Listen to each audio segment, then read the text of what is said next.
Interesting. Here comes the man to remove Tinubu from office, repair and rebuild Nigeria to better. Guess who it is? Hey, my people, no be small matter.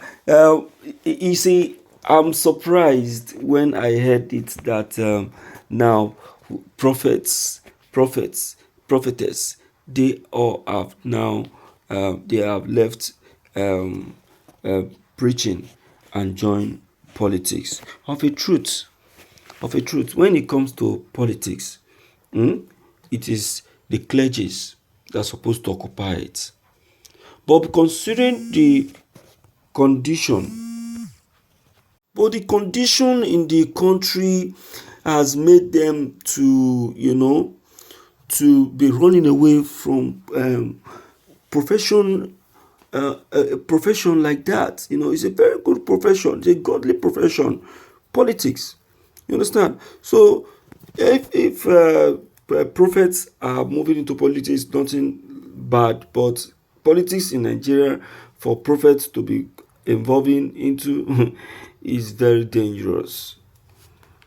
Yes, let's listen to him and know why he has said what he just said right now. This is today's news. If political leaders are serious about reducing cost of governance, they should cut their earnings by 50%.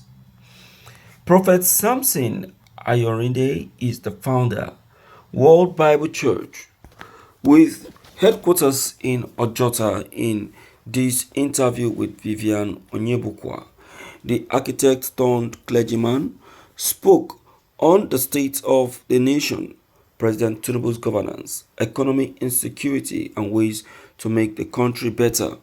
He also talked about his church at 28 and plans of setting up the place of worship as a global village.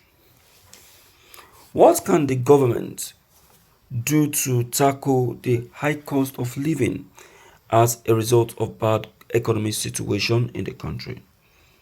We know that the situation has been very precarious for a long time, and many people did not want to take the bull by the horns. We are blessed with the President Bola Ahmed Tinubu.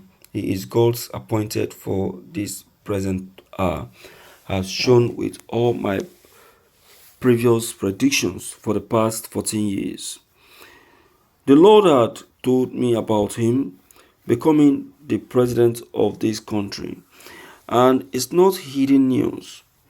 This is the man appointed for this particular time.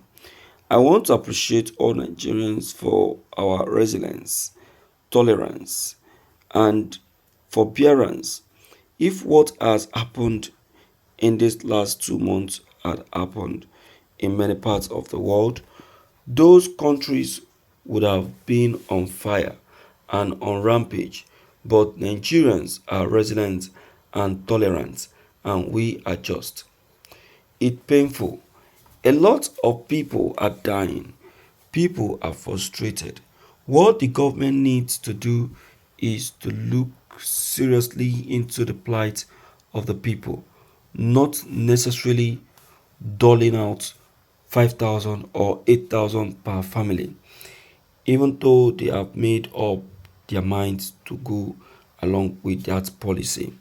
But it goes nowhere.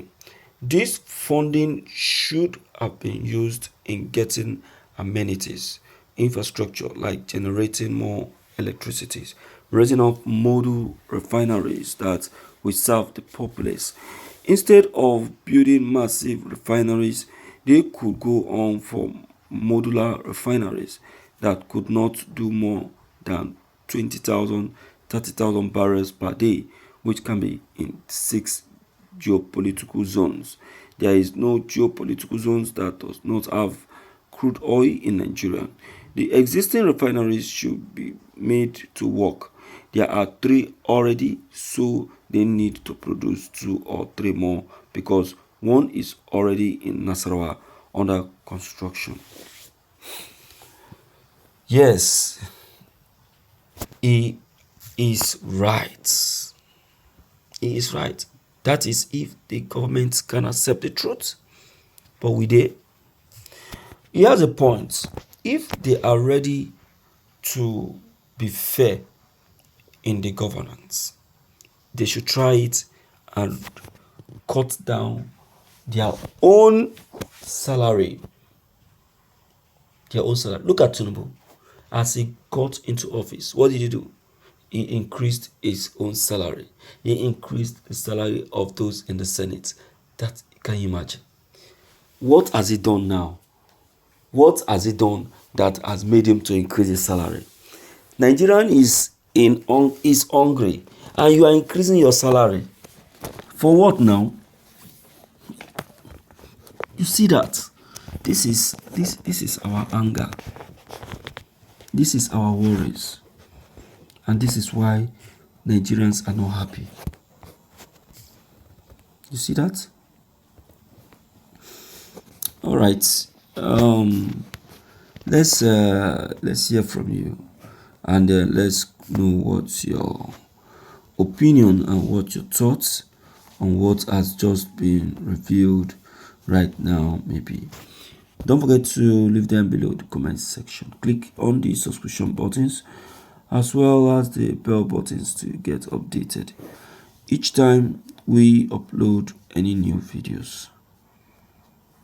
Thank you.